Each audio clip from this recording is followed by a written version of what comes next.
حي على الفلاح.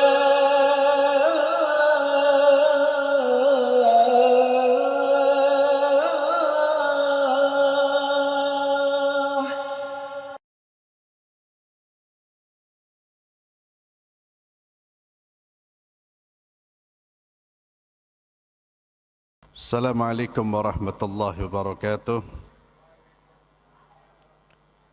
Innal hamdalillah nahmaduhu wa nasta'inuhu wa nastaghfiruh wa na'udzu billahi min shururi anfusina wa min sayyiati a'malina. Man yahdihillahu fala mudilla lahu wa man yudlil fala hadiya lahu. Wa asyhadu an la ilaha illallah wahdahu la syarika lahu. وأشهد أن محمدًا عبده ورسوله لا نبي بعده أما بعد معاشر المسلمين jamaah Masjid Al-Falah yang saya muliakan, Alhamdulillahirabbil alamin, pada siang hari ini kita bisa melaksanakan salat zuhur secara berjamaah dan kemudian kita bisa duduk bersama untuk mengkaji ayat-ayat Allah Subhanahu wa taala,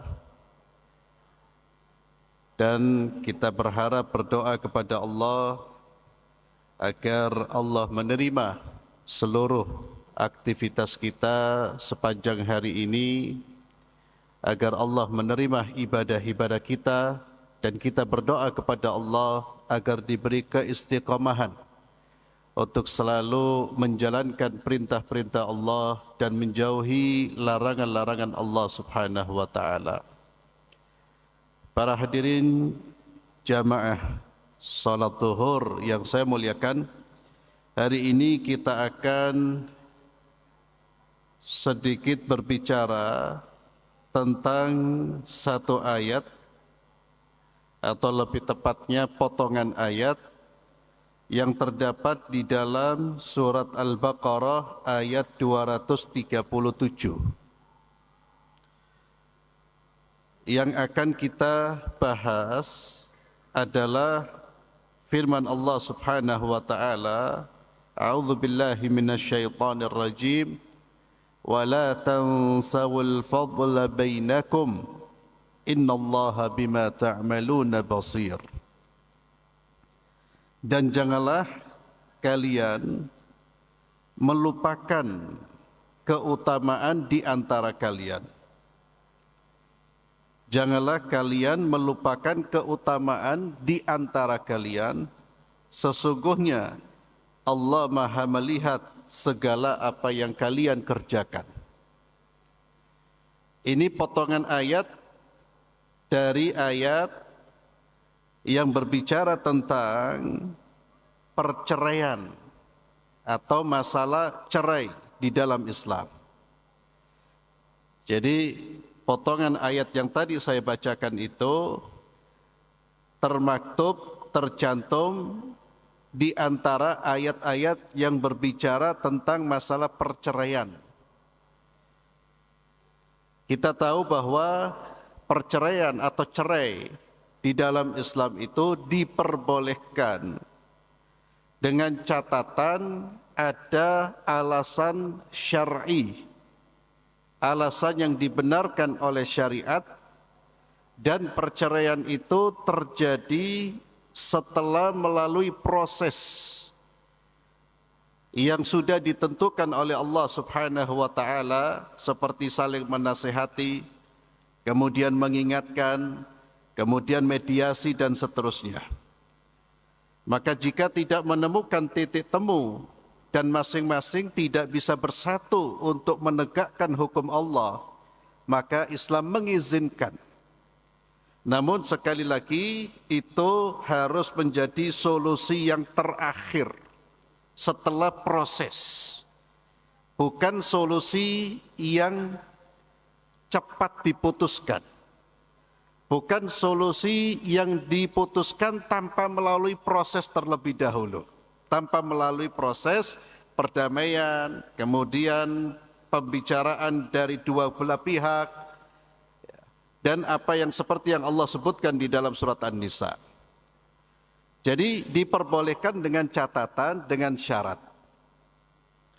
Dan dalam perceraian biasanya yang terjadi adalah saling membuka aib, saling menjatuhkan, saling memburuk-burukkan, bahkan saling menfitnah. Hal ini termasuk yang dilarang di dalam agama.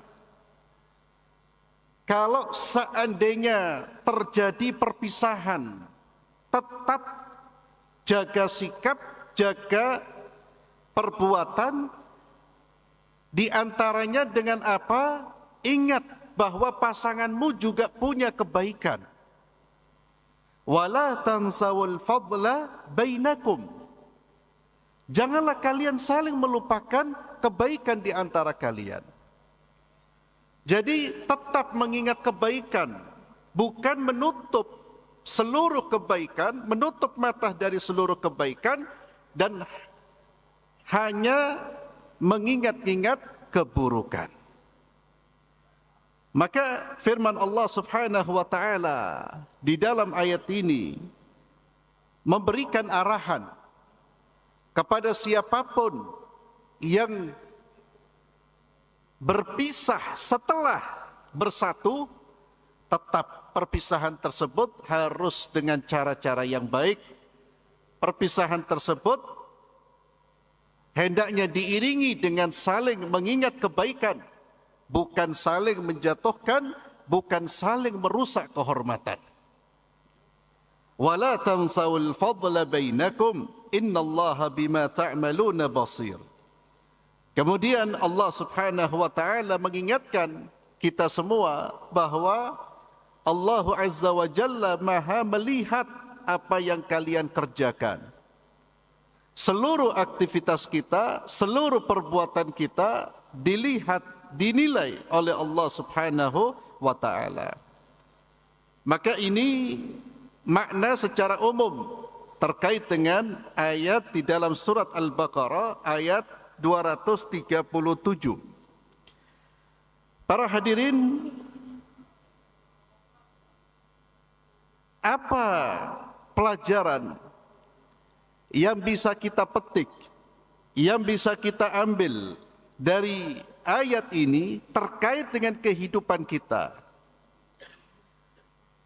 Karena walaupun ayat ini turun dalam konteks perceraian, namun tentunya pesan Allah ini tidak hanya berlaku terkait dengan orang-orang yang bercerai.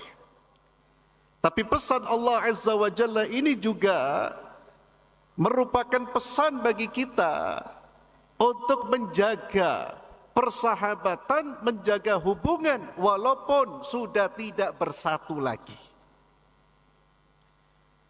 Ada beberapa pelajaran yang bisa kita petik terkait dengan kehidupan kita saat ini. Yang pertama, tetap menjaga hubungan baik meski ada perbedaan, meskipun ada perselisihan. Kita dalam kehidupan sosial ini, perbedaan pendapat, konflik itu pasti terjadi, Pak. Pasti terjadi. Karena kita adalah manusia. Manusia itu tempatnya salah, manusia tidak sempurna, ada kelemahan-kelemahan. Demikian pula hubungan dalam rumah tangga, persahabatan, maupun di dalam organisasi. Ya, kita lihat sekarang banyak organisasi yang pecah, berpisah, cerai dalam tanda kutip. Awalnya satu, kemudian biasanya karena ada konflik di dalam, akhirnya yang tidak puas dia harus membuat organisasi yang baru. Sama-sama muslim, sama-sama bergerak dalam bidang dakwah, maka jangan saling menjatuhkan. Wala tansawul fadla bainakum. Jangan melupakan kebaikan di antara kalian. Saudara Anda yang dulu, yang sekarang berpisah, dulu adalah orang-orang yang pernah bersama dengan Anda. bersatu dengan Anda, sama-sama membangun kebaikan. Wala tansawul fadla bainakum, maka ingatlah pesan Allah, jangan melupakan kebaikan di antara kalian. Maka di dalam ayat ini menegaskan agar kita tetap mengingat kebaikan dan tidak hanya fokus pada keburukan walaupun kita sudah berpisah. Dan ini mohon maaf yang terlihat di tengah-tengah kaum muslimin ketika berbeda pendapat, berpisah, baik dalam urusan rumah tangga, urusan hubungan bisnis dan seterusnya. Ketika sudah berpisah, maka tidak ada lagi yang namanya kebaikan yang keluar dari mulut. Yang ada adalah keburukan-keburukan, bahkan terkesan fitnah, saling menjatuhkan. Padahal Islam mengajarkan kepada kita agar kita selalu bersikap adil, agar kita tidak hanya fokus pada keburukan, bahkan orang-orang yang kita benci pun tidak boleh kita zalimi. Allah Azza wa Jalla berfirman, "Wala yajrimannakum syana'anu qaumin 'ala alla ta'dilu, i'dilu huwa aqrabu littaqwa." Janganlah kebencian kepada suatu kaum membuat kalian tidak bisa adil. I'dilu, kata Allah, bersikap adillah, karena keadilan itu dekat dengan ketakwaan. Manusia bisa bersikap adil tatkala dia senang, tatkala dia puas, tatkala dia ridha.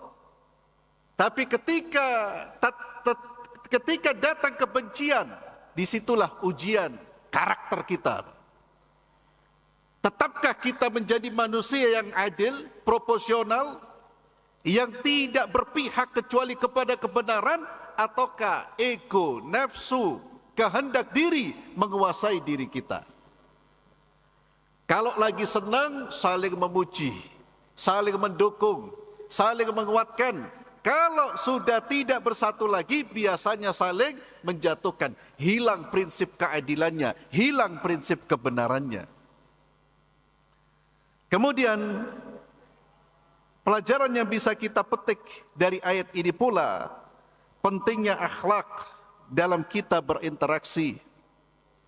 Akhlak ini ma'asyiral muslimin harus kita jaga, baik dalam keadaan kita senang dengan siapapun atau tidak senang dengan siapapun. Jangan mengabaikan prinsip yang utama di dalam diri kita, yaitu akhlak. Bersikaplah sebagaimana yang diajarkan oleh Allah dan Rasulnya.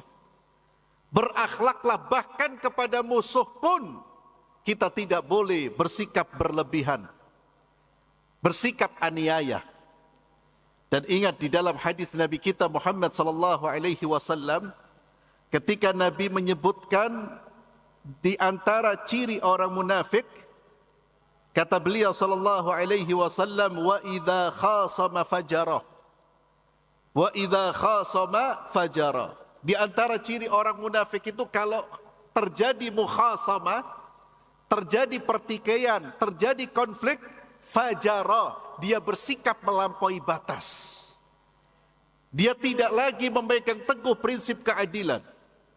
Dia akan menjatuhkan lawannya dengan berbagai macam cara. Itu di antara ciri orang munafik. Namun orang Islam tidak demikian.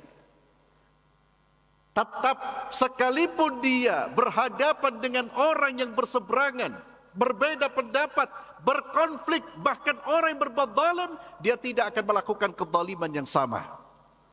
Dia hanya membalas, dia hanya merespon secara proporsional sesuai dengan takaran. Dia tidak melampaui batas-batas yang telah digariskan oleh Allah dan Rasulnya. Dan itulah kemuliaan akhlak. Kemuliaan akhlak kita ma'asyiral muslimin itu diuji bukan ketika kita sedang senang, Pak. Kemuliaan akhlak itu diuji bukan ketika kita bersama dengan kawan-kawan kita. Tapi kemuliaan akhlak itu diuji ketika kita berhadapan dengan seluruh lapisan masyarakat. Kalau kita tetap berpegang teguh dengan prinsip Islam, keadilan, kejujuran, kita adalah orang yang mulia. Kita adalah orang yang memang layak disebut sebagai orang yang berakhlak. Karena kalau kita bicara akhlak, akhlak itu sesuatu yang melekat di dalam diri kita. Ya. Kalau dalam dunia pendidikan digaungkan pendidikan karakter. Sesuatu yang melekat, yang menjadi karakternya itu akhlak. Maka akhlak ini ketika sudah menjadi karakter, dia tidak akan berubah. Dia tidak akan naik turun. Dia tidak akan muncul kemudian tenggelam. Dia seperti batu karang. Itu orang yang berakhlak. Maka ketika orang itu punya akhlak jujur, dalam kondisi apapun dia tetap berpegang dengan prinsip kejujuran. Baik memberikan manfaat buat dia atau membahayakan, dia tetap bersikap jujur. Itu akhlak. Dan inilah yang saat ini sedang diupayakan dalam dunia pendidikan kita, berakhlak, berkarakter, yang memang itu sangat penting dalam kehidupan kita sehari-hari. Dan yang terakhir, firman Allah Subhanahu wa taala, "Innallaha bima ta'maluna basir." Sesungguhnya Allah Maha melihat, ma'asyiral muslimin, setiap ayat yang kita baca di dalamnya ada penegasan dari Allah. Allah Maha melihat, Allah Maha mendengar, Allah Maha menyaksikan. Ayat-ayat tersebut perlu kita ulang-ulang, ma'asyiral muslimin. Perlu kita ulang-ulang sehingga betul-betul terasa. Ulang-ulang sehingga muncul rasa kesadaran bahwa kita selalu dilihat oleh Allah. Kita selalu didengar oleh Allah. Kalau perasaan itu muncul, Pak, subhanallah, tidak perlu CCTV ini, Pak. Kenapa CCTV ada? Karena moral kita merosot. Semakin banyak tempat ada CCTV-nya, Pak, itu menunjukkan bahwa masyarakat semakin tidak dipercaya. Banyak kejahatan. Kenapa? Hilang muraqabatullah.